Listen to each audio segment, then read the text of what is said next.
são hereditárias? As gestantes podem desenvolver algum tipo de alergia? Como funciona a vacina para aliviar as reações do organismo? Alergia é a mesma coisa que intolerância alimentar? E qual a diferença entre asma e bronquite? Existe cura para a alergia? Essas são algumas dúvidas que os telespectadores enviaram e que nós vamos responder agora.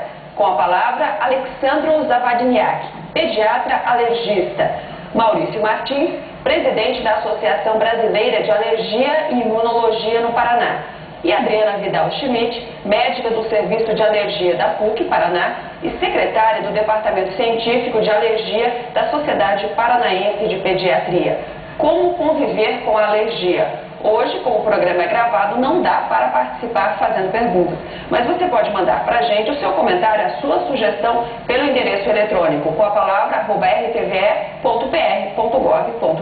Boa noite. Obrigada mais uma vez pela presença de vocês aqui e vamos às perguntas então dos telespectadores que a gente não conseguiu responder naquele outro programa. Olha, Fabiana de São José dos Pinhais, a gravidez pode provocar algum tipo de alergia? As mulheres ficam mais vulneráveis nessa época? Bom, a gestação é um período bastante de muitas mudanças, inclusive hormonais. Tem uma porcentagem das pacientes que desenvolvem o que a gente chama de rinite gravídica, que existe um aumento do volume circulante de sangue e, consequentemente, elas podem ter uma sensação de obstrução nasal, que é um dos sintomas da rinite, que esse tipo de obstrução ela é bastante rebelde ao tratamento e acaba cedendo, né, no parto. Também tem um quadro de urticária, né, que as pacientes podem desenvolver durante a gestação, também um quadro de difícil controle, mas aqui eu aproveito para salientar que as gestantes que têm sintomas alérgicos, elas merecem tratamento, né, porque essa alergia vai comprometer a qualidade de vida delas e, consequentemente, também pode comprometer de alguma maneira o feto, muito mais do que efeitos colaterais das medicações, que hoje nós já temos medicações que são categoria B pelo FDA, muitos antialérgicos, até mesmo os corticoides tópicos, corticoides inalatórios, que são bastante seguros. Então não existe mais isso que a grávida não tem que tratar, não pode usar os medicamentos, né? Tem bastante medicamentos que são efetivos e seguros e que aliviam bastante os sintomas das alergias na gestação. E a gestante pode desenvolver qualquer tipo de alergia ou essas são as mais comuns ou são as únicas? Essas são as mais comuns, mas qualquer tipo de alergia, né? As alergias podem incidir em qualquer faixa etária e podem iniciar ou mesmo se ter uma associação direta com a gestação, mas tem tratamento e merece uma avaliação de um alergista. E depois que cessa, depois que dá a luz ao bebê, essa alergia pode voltar? Ou essas duas elas cedem, a rinite gravídica, que é caracterizada só pela obstrução nasal, e a alergia de pele, urticariforme, que é relacionada à alteração hormonal inerente à própria gestação, elas cedem depois do parto. Olha, Sônia de Curitiba, as alergias são desenvolvidas pelo organismo? Minha amiga sempre comeu alimentos com corante artificial. De uma hora para outra, ela desenvolveu alergia a estes corantes. Por quê? A reação a corantes, embora seja bastante comum, né, o dito popular, ou a cultura popular, que eles são bem frequentes, na verdade, estudos populacionais mostram que a alergia a aditivos ou corantes alimentares ela é bem rara. Entre as alergias a alimentos, talvez seja menos que 1% das reações alimentares. No entanto, nós temos outras reações, por exemplo, com alimentos ocultos ou proteínas alimentares que desenvolvem reações. Um outro aspecto também, por exemplo, leite, ovo, trigo, proteína desses alimentos são muito mais comuns desencadeando alergias do que os aditivos em si. Existe alergia aditiva? Existe, mas ela é bem menos frequente. E, no entanto, o que acontece é que algumas pessoas também atribuem alguns sintomas e dizem que são alérgicos, relacionam a determinado alimento ou corante, quando na verdade não há relação causal. Então, às vezes as pessoas acabam fazendo dietas alimentares que não levam a resultado algum. Mas porque elas simplesmente acharam que aquele alimento fez mal. Exatamente, porque às vezes, em algumas, por exemplo, na nossa dieta, alguns alimentos são bastante frequentes. Então, por exemplo, pessoas que têm urticárias frequentes, por exemplo, às vezes associam erroneamente a continuidade da frequência de determinada da ingestão de um alimento a persistência de uma lesão que fica crônica. Então acabam tentando excluir, às vezes, alimentos até que são necessários para desenvolvimento ou determinadas épocas de vida, como adultos ou idosos, sem nenhum respaldo, na verdade, fiel daquela situação. E não tem controle daí. O Marcos de Resende, Rio de Janeiro. O que causa alergia a detergente? Bem, primeiro, o detergente, o principal fator, ele é irritativo e não alérgico. Quando a gente diz alergia, a gente fala no mecanismo imune, um mecanismo de alergia. E o detergente, normalmente, o que ele faz é uma irritação da pele. Por isso que a mulher com o uso continuado do detergente, sem usar uma luva, sem tomar um determinado cuidado, né, ela vai desenvolver uma irritação, uma dermatite de contato. Não necessariamente essa dermatite de contato é alérgica. Habitualmente, no detergente, é uma dermatite de contato por irritante. Tanto é que você faz um teste alérgico de contato e ele vem negativo. E você está vendo as lesões e a mulher percebe nitidamente quando ela usa o detergente piora. Nesse caso, você tem que tomar algum tipo de medicamento ou usar uma luva, isso já resolve? A primeira coisa é o de sempre. O que funciona na alergia? Afastar o alérgeno. Então, se você já sabe, percebe que o desodorante, o detergente, você afasta aquele detergente. Então, aí você não vai ter esse problema. Como é que você vai afastar? Se possível, não usar. Ou então, pelo menos, impedir que esse detergente entre em contato com a pele, usando uma luva. Aí precisa ter os cuidados, de deixar a água entrar pelo cano da luva, tudo, né? Porque senão ela continua concentrando até aquele detergente. Então, o principal é afastar. E quanto ao tratamento, depende. Se a pele foi lesada, a barreira cutânea foi lesada, então você vai usar medicações para repor isso. Você vai fazer com que essa pele volte ao normal. Ou usando medicações orais ou só locais. Depende do quadro. Então você às vezes é obrigado a aliar não só o afastamento do alérgeno, mas também o tratamento. O Rafael de Imbituva, Paraná. O que é a rinite? Como se pega a rinite e como se trata? Bom, a rinite é uma reação inflamatória que ocorre na mucosa de revestimento nasal. Ela é uma patologia de origem hereditária, então você tem que ter uma predisposição para ter aquele tipo de sintoma e tem que ter exposição ambiental a fatores que possam te causar alergia. No nosso meio, o principal fator desencadeante é o ácaro, né? E a rinite é um processo crônico, ela não é grave, mas ela compromete sobremaneira a qualidade de vida, principalmente quando ela tem sintomas bem intensos, moderados a graves, né? E existem várias modalidades de tratamento medicamentoso oral ou mais modernamente os medicamentos tópicos que eles vão agir só a nível de mucosa nasal. Eu saliento aqui que são os anti-inflamatórios, né, derivados de corticoide, mas já de última geração, que tem uma absorção para a corrente sanguínea desprezível, né, então que são medicamentos que mesmo a longo prazo eles não vão trazer repercussões clínicas de efeitos colaterais, né. Paralelo a isso, é importante saber o que o paciente é sensibilizado, se é só o ácaro, se tem outro fator, então vão ser instituídas medidas de controle ambiental e numa última etapa, quando todas essas medidas não surtiram efeito, ou quando o paciente está dependente da medicação, ou ele é intolerante aos para-efeitos dessa medicação, você pode propor um tratamento daí com imunoterapia. A imunoterapia são as vacinas para alergia, né? Que aqui eu aproveito a oportunidade, eu acho que os colegas aqui vão reforçar isso comigo, que o tratamento imunoterápico é o último numa escala que nós fazemos como alergistas conscientes que somos, que as medidas mais importantes, como o Dr. Maurício já bem salientou, afastar o alérgeno, usar o medicamento e depois, quando não surtiu efeito naquelas condições que eu citei anteriormente, você institui esse tipo de tratamento. Mas a imunoterapia é da especialidade do alergista, né? A gente sabe que aqui no Brasil tem outras especialidades, não duvido que tenham otorrinos e dermatologistas que a realizem com propriedade, mas em princípio a especialidade que é onde a imunoterapia é mais estudada, mais revista e tem um critério muito maior da sua indicação, é na área da alergia. E tem que ser por 3 a 5 anos, tem que ser injetável, tem estudos agora com imunoterapia sublingual, nasal, mas ainda é uma realidade muito longe para nós, porque os extratos padronizados são extremamente caros. Quando você faz o tratamento local, a dose desse extrato é muito elevada, a dose do antígeno, então o que ficaria um custo para nós no momento aqui no Brasil inviável. Agora, essa primeira opção, que é você afastar, né, o alérgeno que vocês falaram, na situação da rinite, por exemplo.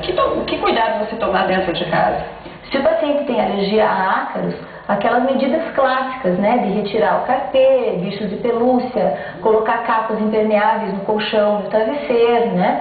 Você procurar manter a casa bem arejada, bem ventilada, evitar utilizar cobertores que estão guardados há muito tempo. Esses cobertores têm que ser trocados de preferência por edredons finos que você lave com alta temperatura, né? Porque o ácaro ele é muito resistente. Você pode lavar uma roupa de cama e o ácaro persistir lá. Para matar o ácaro, ou você congela, ou você expõe ele a altas temperaturas, né? Tanto que no caso do bichinho de pelúcia, se você congelar o bichinho num freezer, aquele de menos 21 graus, por 24 horas, uma vez por semana, você vai estar matando aqueles ácaros ali temporariamente. Porque como ele é resistente, e para lavar os objetos tem que ser com temperaturas acima de 50, 60 graus, né? Porque ele é resistente às vezes até mesmo ao sabão que você está utilizando.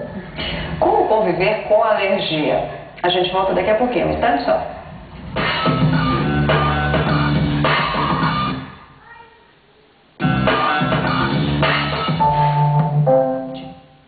Como conviver com a alergia? Esse é o assunto de hoje.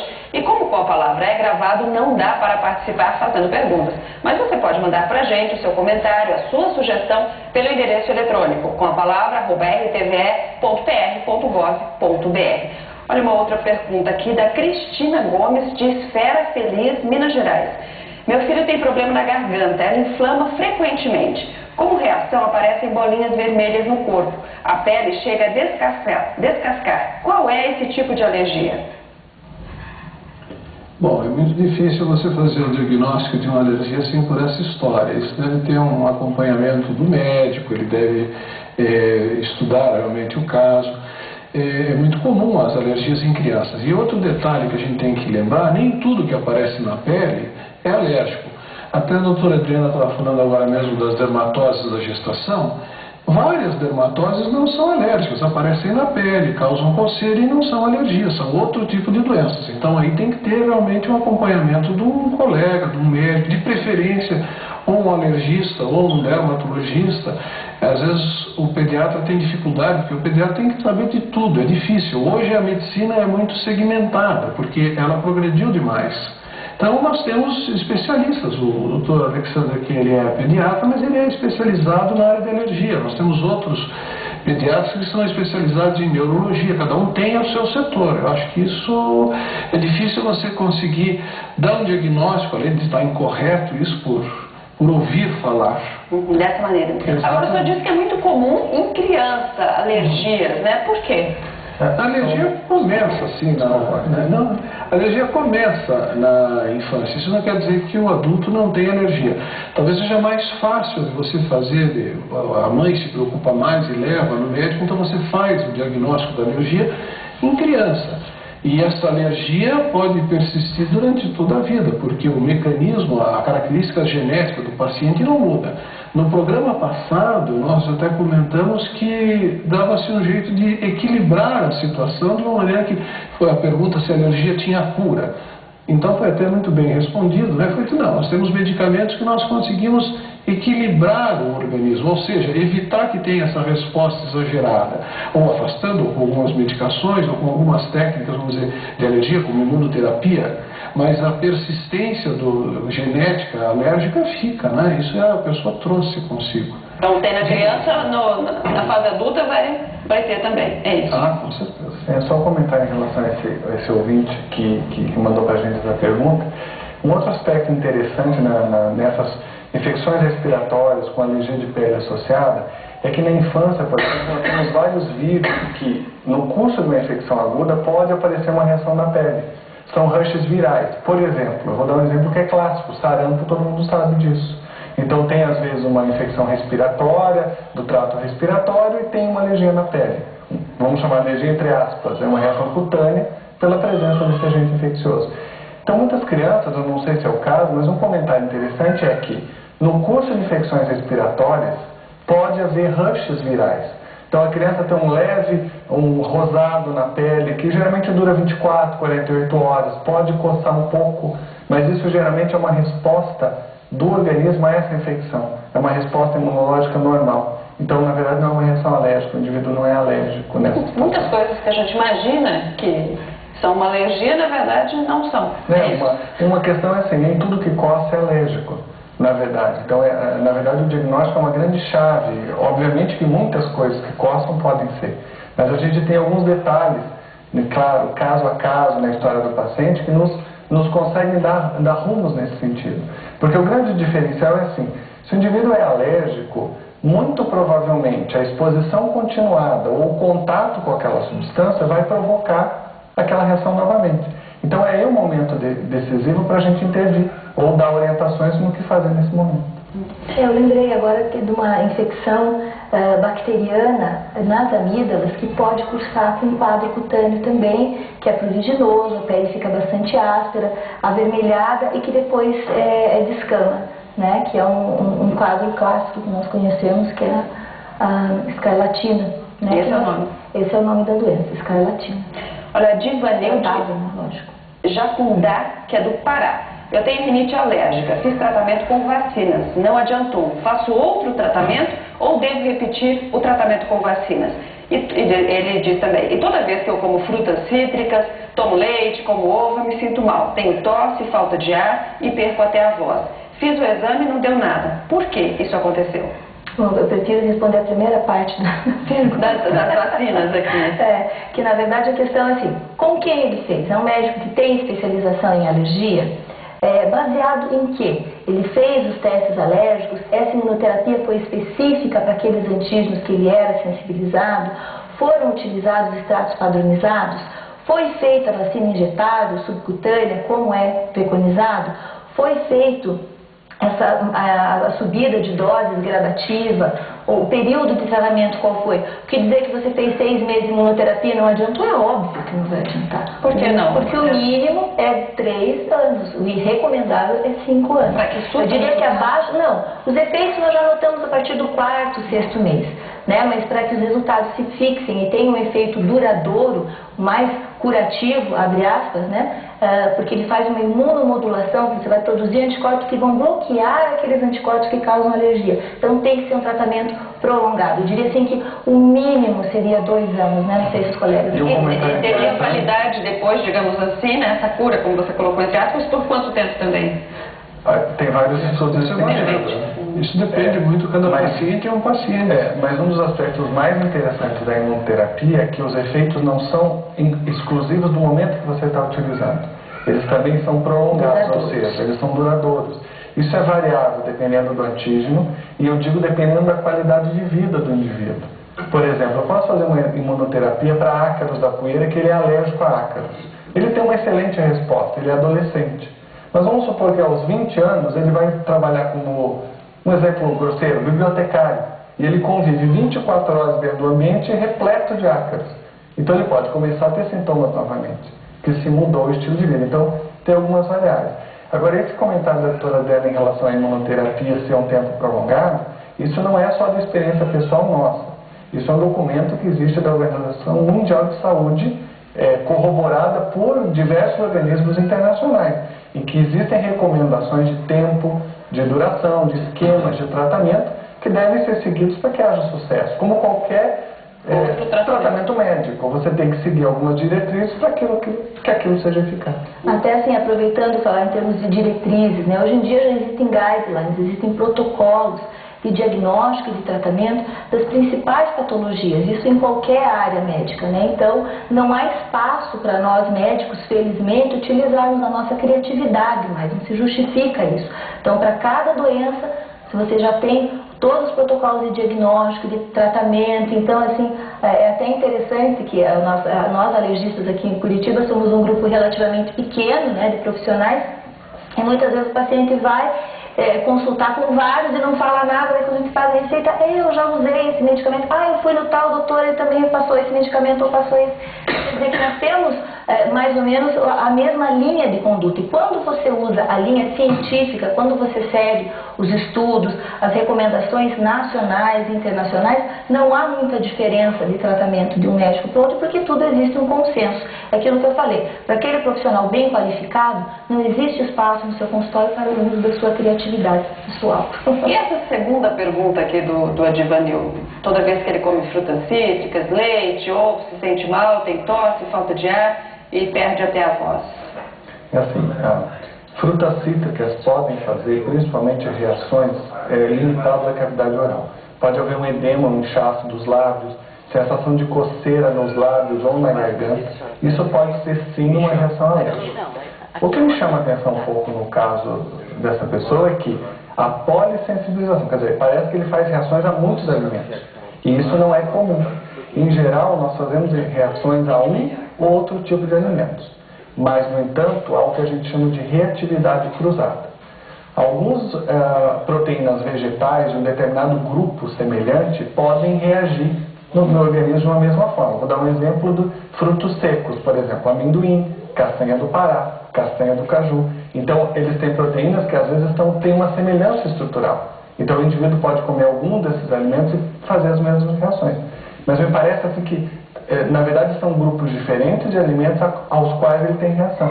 Então, não sei exatamente se é uma reação alérgica ou se em alguns alimentos que ele está ingerindo, ele está, na verdade, ingerindo proteínas escondidas ou industrializadas de alguma outra proteína e ele está atribuindo erroneamente. Está atribuindo ao alimento? Na verdade, eu acho que ele deveria procurar alguém para orientá-lo no sentido de poder esclarecer essas reações e na verdade, poder investigar. E até fazer os exames corretamente, né? E não se prender, às vezes, a um tipo de exame. Às vezes ele fez um tipo de exame, nós temos vários tipos de investigação em alergia. Esse que é o problema. Às vezes a pessoa faz uma investigação e fala, não deu nada nesse exame, ou deu tal coisa, e leva aquilo para o resto da vida. Então, existem várias técnicas laboratoriais para a gente chegar a essa conclusão. Que acho que uma das coisas que ele disse é que não deu nada no exame. Não deu nada no exame. Pode não ter dado nada naquele exame. Ele tem outro tipo de exame, nós não temos um tipo só. Nós temos alguns tipos. Pode ser um exame em vivo, pode ser um exame in vitro.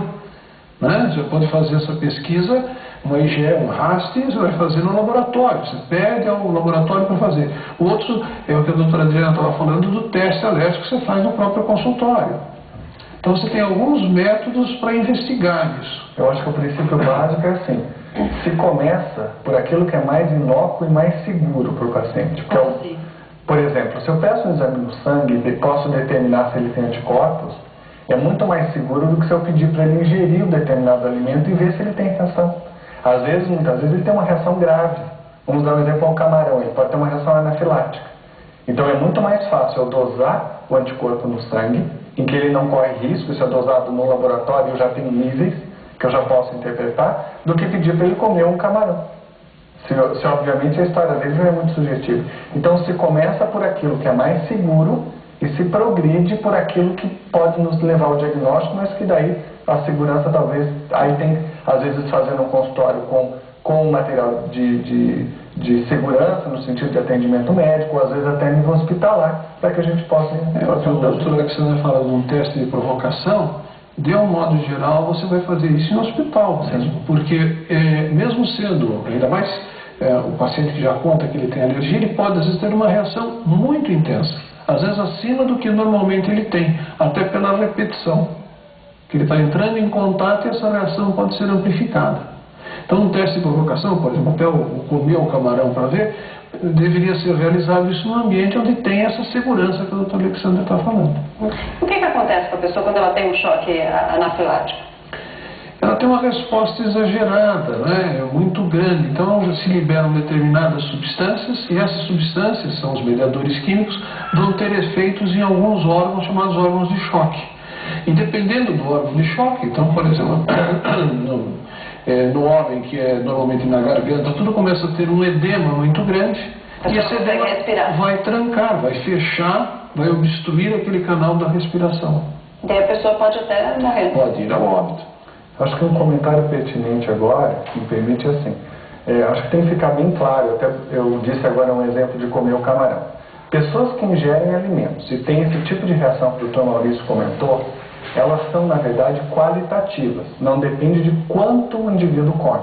Basta um pedacinho, pode provocar. Exatamente. Choque anafilático. E muitas vezes as pessoas, se não sabendo disso, experimentam sem cuidado médico, ou porque acha que se comer um pedacinho não vai ter, e tem reações graves e muitas vezes um óbito.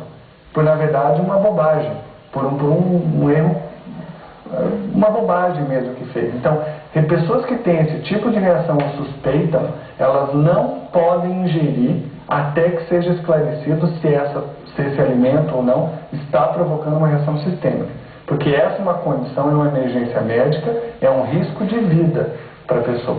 Então, só apresentando os sintomas, assim, né? Em primeiro lugar, o órgão que é mais visivelmente afetado é a pele, com formação de urticárias, que são aquelas placas vermelhas, comprometimento da laringe, que faz edema de glote, que faz a falta de ar. Existe uma vasodilatação intensa, então o que acontece? O coração começa a bater muito mais rápido, o pulso fica fino, a respiração fica difícil, manchas pelo corpo, né? Então, entre outros sintomas. Então, é um quadro bem grave, né? E, normalmente, quanto mais precoce ele iniciar da ingestão do alimento ou do contato com a substância que causou a alergia, mais grave é esse tipo de reação, né? Salientando que são reações bastante raras, né? A maioria das pessoas tem só quadros cutâneos, raramente quadros cutâneos associados a respiratório, salientando que sintoma respiratório isoladamente ocasionado por alimentos, daí já é um pouco menos comum. A gente faz o intervalo e nós voltamos daqui a pouquinho, tá, pessoal?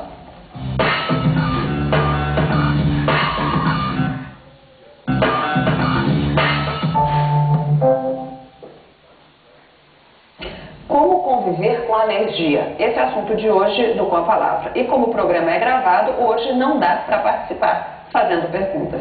Olha, uma outra pergunta que veio no programa anterior que a gente fez, da Roseli de Curitiba. Meu filho teve choque anafilático por causa de um remédio e desde então desencadeou crises de asmas. Há 2 anos está tratando a asma. A longo prazo, este tratamento não pode trazer problemas? Ele está sentindo muita dor nas pernas, ela completa.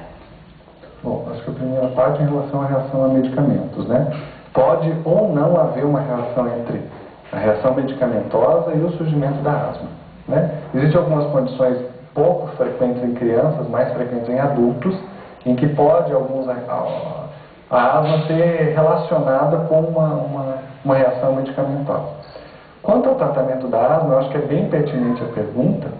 É assim, os tratamentos hoje que nós temos para asma, desde que bem conduzidos, com medicações que preferencialmente utilizam a via inalatória como via de escolha, ou seja, utilizam medicações que são inaladas, elas são extremamente seguras. Hoje nós temos um perfil de disponibilidade de medicamentos que nos garante segurança e bons resultados a longo prazo. Então os medicamentos hoje são muito seguros. É claro que eu não sei o que ele está utilizando. De qualquer forma, essa dor nas pernas não deve ter relação com o tratamento da asma. Dos medicamentos indicados, eu acredito que não tem nenhum que possa estar fazendo esse tipo de crítica. E qual é a diferença entre asma e bronquite, para as pessoas entenderem? Na verdade, assim, a gente pode dizer que asma significa uma inflamação crônica das vias aéreas, em que uma das manifestações mais agudas é a crise, é o broncoespasmo, em que existe uma diminuição do calibre, ou seja, do diâmetro da via aérea, e o indivíduo sente falta de ar, sente frio no peito. O termo bronquite é um termo, na verdade, que significa uma inflamação do bronco. Então é um termo que pode ser utilizado em diversas doenças pulmonares. As pessoas no Brasil usam como sinônimo e muitas vezes utilizam assim: se eu tenho bronquite, é algo bom que vai passar. Se eu tenho asma, é algo ruim, é algo que vai me levar ao hospital, que vai me levar ao UTI ou alguma coisa assim. Na verdade, não. O termo correto hoje é asma. Ela pode ter diferentes intensidades. Ela pode ser leve, ela pode ser moderada, ela pode ser grave.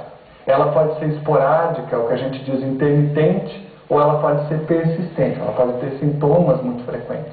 E aí vai variar esse tipo de nuance. Graças a Deus, eu digo assim, a asma grave corresponde a cerca de 5%, no máximo 10% de todos os casos de asma. E mesmo na asma grave hoje, a maioria dos casos são muito bem controlados e sem precisar de internamentos, hospitalizações. Então, hoje se modificou muito a ideia que nós temos que tirar a ideia da asma de 10 ou 20 anos atrás, que a geração de adultos hoje tem.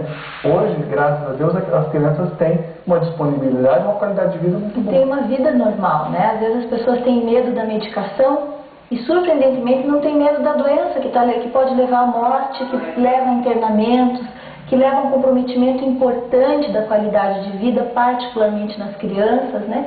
E as medicações são bastante seguras, já tem estudos de longo prazo, mesmo em crianças, né? E cada vez são lançados medicamentos mais modernos, mais eficientes, com menos efeitos colaterais, né? Salientando que as melhores medicações para o tratamento da asma e da rinite, que são doenças de vias aéreas, são medicamentos que vão agir localmente, né? E que essas medicações então são bastante seguras, não tem nada a ver com a cortisona de 1940 ou com o isoproterenol que fazia alguma cardiotoxicidade, que prejudicava o coração. Os de hoje, o que acontece? O broncodilatador, qualquer um deles, pode ter um efeito em pacientes mais suscetíveis e um pouquinho de taquicardia. Mas se você ficar um pouquinho emocionada, sua frequência cardíaca eleva um pouquinho. Aqui no programa, cada vez que um de nós toma a palavra, também tem. Então isso daí não faz mal a ninguém, não mata ninguém, é um efeito transitório, temporário, que não pode haver um abuso. Porque esses tipos de medicação broncodilatadora... Não, aquela popularmente chamada bombinha? Bombinha, na verdade, é uma forma de administração. Tem N medicamentos que você pode fazer por bombinhas. Antigamente só existiam os broncodilatadores. O que fazem os broncodilatadores? Eles abrem os brônquios, eles aliviam a crise, mas eles não tratam a doença. Então eles são um auxílio no tratamento da doença, mas tem que ter, como a gente já sabe, tem estudos que foram lá fazendo biópsias, vão fazer uma endoscopia, tirar um pedacinho lá do brônquio para ver. Mesmo pacientes com doença leve apresentavam inflamação ali a nível daquele tecido brônquio. Então merece um tratamento com anti-inflamatórios. Só que o anti-inflamatório trata a inflamação, não vai aliviar no momento da crise. Então, como que é o tratamento da asma? Anti-inflamatório de manutenção a longo prazo. Ah, quanto tempo? Talvez o resto da vida, depende da evolução clínica de cada paciente. Na criança, nós somos mais otimistas, né? Porque a própria história natural da doença leva para um estado de melhora quase que total, né? Em cerca de 60%, 80% das crianças, né? Dos adultos isso é um pouquinho mais complicado, mas independente da gravidade tem tratamento e mais uma vez aproveito a oportunidade. As pessoas têm que ter medo da doença, que tem todos os seus riscos e complicações inerentes a ela, porque o tratamento, quando bem conduzido, leva uma vida normal e praticamente isento de efeitos colaterais. Olha, Sueli de Petrolina, Goiás. Meu filho tem olho vermelho e o nariz está sempre entupido. O oftalmologista disse que pode ser o carpete. Esse tipo de alergia tem cura? Bom, primeiro, a gente não fica muito na dúvida do que acontece. A gente deve, em princípio, pesquisar a causa, né? Fica mais fácil se ele descobrir se é um processo alérgico para orientar no tratamento. Pode ser que não seja alérgico. Pode ser que não seja alérgico. Então, o olho vermelho, isso é clássico na oftalmologia. Pois é, olho vermelho. Aí você tem 200 coisas. Não, primeiro você tem que investigar realmente. Há uma coincidência, também está falando de uma rinite. Será que essa rinite é uma rinite alérgica? Será que essa rinite pode ser não alérgica? Então, a primeira coisa é elucidar se realmente é alérgico o quadro ou não. A Márcia de São Paulo. A minha filha tem rinite alérgica que afeta os olhos. Saem bolinhas de pus. O pediatra prolongou o tratamento para 2 meses. Este uso contínuo de remédios não pode fazer mal a ela? Bom, em relação aos olhos, primeiro, é pouco comum a formação de pus. Pus provavelmente tem relação com uma contaminação bacteriana. Às vezes pelo ato de coçar, né, ela leva bactérias para ali e faz uma que a gente chama blefarite crônica. Né? Aí é um problema infeccioso. Secundário, se sobrepõe a alergia. Provavelmente é o ato de coçar os olhos. Agora, quanto ao uso, é o que a doutora Adriana já comentou. Se o uso